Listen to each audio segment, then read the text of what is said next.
Right now, habang nanonood ka nito, may isang babae somewhere out there na hindi niya sinasabi verbally. Pero yung katawan niya nagpapakita na ng attraction. Pero ang problema, most men hindi nila alam na nandun na pala yung signal. Akala nila friendly lang, akala nila normal conversation lang. Pero in reality, may silent language na nangyayari na hindi nila napabasa. And here's the scary part. According to behavioral psychology studies, majority of attraction signals are non-verbal. Meaning habang iniisip mo, wala naman. Yung babae, internally, may pinapakita na pala. So, kung gusto mong matutong makabasa ng babae, this video will change how you see every interaction. Pero bago po yan, i-comment mo muna kung taga saan ka para malaman ko naman po kung hanggang saan naabot na ating diskarteng usapan.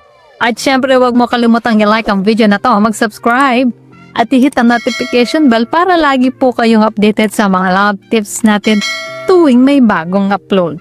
So, ready ka na ba? Tara, simulan na natin. Hi guys! Discarte Chicks here and today real talk tayo. As a woman, gusto ko maging honest sa'yo. Hindi lahat ng attraction is obvious. In fact, most of the time, hindi namin alam na nagpapakita na pala kami ng signs.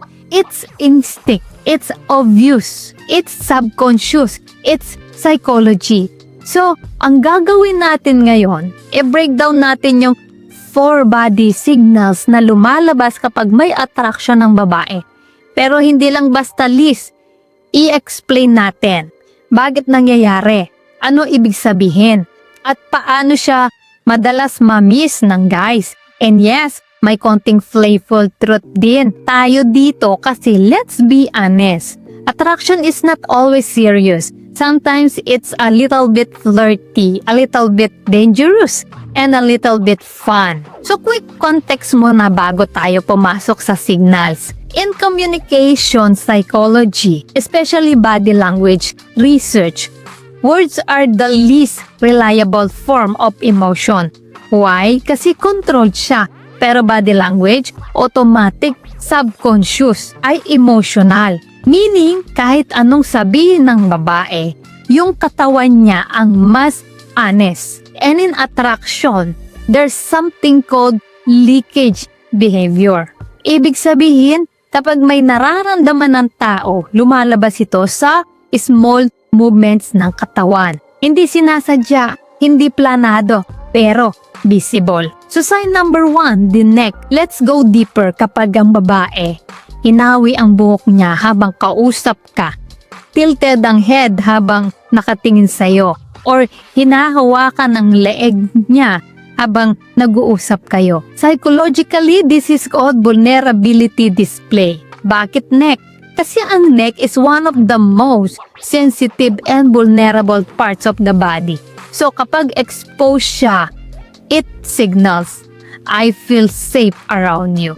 Pero ito ang mas interesting part. Kapag attracted ang babae, mas dalas siyang mag-adjust ng buhok. Mas maraming micro-touch sa neck. Mas relax ang head tilt. Parang body niyang nagiging soft mode. And real talk, ako mismo as a woman, nangyari to kahit wala akong intention. Yung tipong kausap mo lang yung guy, tapos mapapansin mo na lang, bakit ang dami kong ginagawa sa buhok ko? That's not conscious behavior. That's chemistry. Sign number 2, the eyes. Hindi mapigilan tingin signal. Okay, eto na yung mas powerful. At mas mahirap i-fake ang mata. Kapag ang babae madalas kang tignan kahit hindi ka kausap, nahuhuli mong nakatingin siya sa'yo. Tapos biglang iiwas or pag nag-uusap kayo medyo matagal yung eye contact niya. Hindi yan coincidence. Psychologically, this is called attention fixation. Meaning, kung saan bumabalik-balik ang tingin niya, doon siya interested. Bakit malakas ang signal na ito? Kasi ang mata, mahirap kontrolin. Pwede mong kontrolin. Sasabihin mo, galaw ng kamay mo at posture mo. Pero, yung kung saan ka na papatingin, naturally. Mahirap pigilan yan, lalo na kung attracted ka. The look then, look away effect. Ito yung classic. Yung tipong titingin siya sa'yo, mahuhuli mo, tapos biglang iiwas. Tapos after ilang seconds, titingin ulit. Guys, real talk. Hindi yan pagiging mahiyain lang. Attraction yan na hindi niya ma-handle ng diretsyo. Parang gusto kanyang tingnan pero ayaw niyang mahalata. Imagine, nasa office, gym, coffee shop, tapos may isang babae na hindi ka kinakausap pero napapansin mo parang lagi kayong nagkakasalubungan ng tingin. Hindi yan aksidente na paulit-ulit. That's subconscious checking behavior. Parang utak niya sinasabi, nandyan pa ba siya? Tinitingnan pa ba niya ako? Napapansin ba niya ako? Psychology behind it. Kapag attracted ang babae, tumataas ang curiosity. Tumataas ang awareness sa presence mo. Mas nagiging alert siya sa'yo. So, ang nangyayari, nahanap ka ng mata niya. Hindi niya iniisip consciously pero yung katawan niya, ikaw ang target. Ito pa yung mas subtle. Kapag nag-uusap kayo at hindi siya agad nag-aalis ng tingin or may konting soft gaze, hindi intense pero relax. That's comfort plus attraction combined. Pero kapag mabilis umiwas tapos babalik ulit, that's tension plus attraction. Either way, may meaning as a woman. Aminin ko sa'yo, may mga moments talaga na wag kang tumingin. Tapos biglang tumingin pa rin. Tapos pag nahuli, iiwas. Kunwari walang nangyari. Pero syempre, hindi lahat ng tingin is equal to attraction agad. Kaya kailangan mo pa rin i-check yung ibang signals. Yung neck, legs, torso, kapag sabay-sabay yan, mas clear ang picture. So now, naalam mo na kung paano kanya tingnan. Next question is, saan nakaturo ang katawan niya habang kausap ka? Kasi minsan kahit hindi siya nakatingin, yung katawan niya binibigay na ang sagot.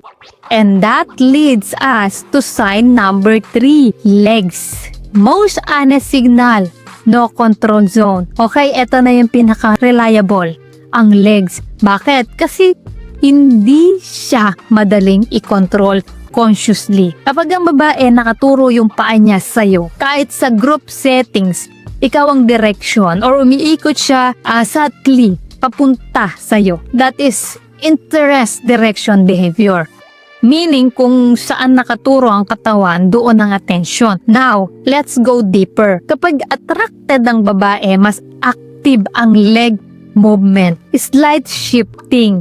Hindi mapakali pero hindi obvious.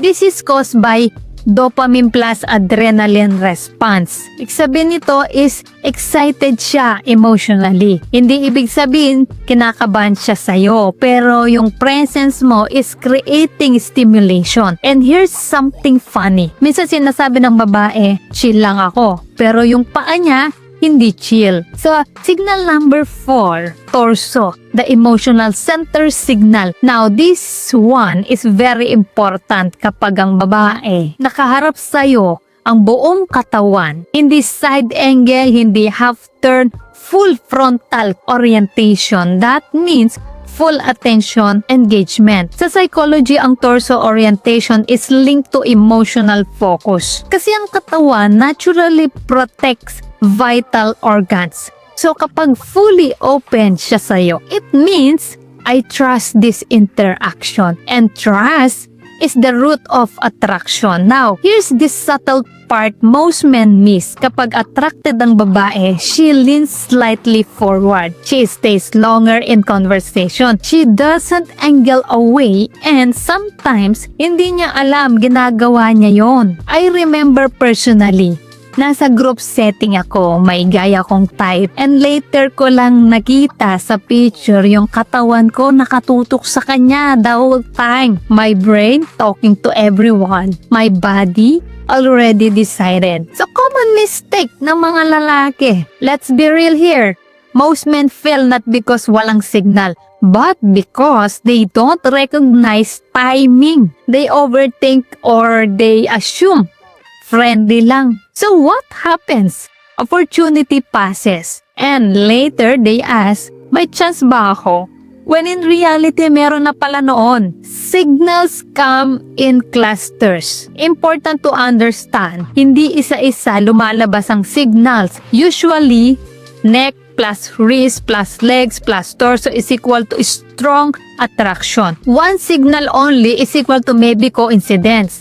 Two signals is equal to interesting, or 3 to 4 signals is equal to clear attraction zone. The more combined signals, the more accurate the reading. And guys, let's be honest with you as a woman. Sometimes we don't even know we're already showing signs. We just think normal conversation lang to, pero yung body, ibang kwento na pala. And the funny part, minsan mas obvious pa kami kaysa sa akala namin. Question for you guys, have you ever had a moment na ngayon mo lang na-realize, uy, may signs pala siya dati? Comment mo yan, gusto kong mabasa. And if you want part 2 of this video kung paano naman basahin, ready na ba siya mag-first move? Kailan ka dapat kumilos? Comment part 2 signals. And don't forget to like, subscribe, and join Discarded Chicks community, guys.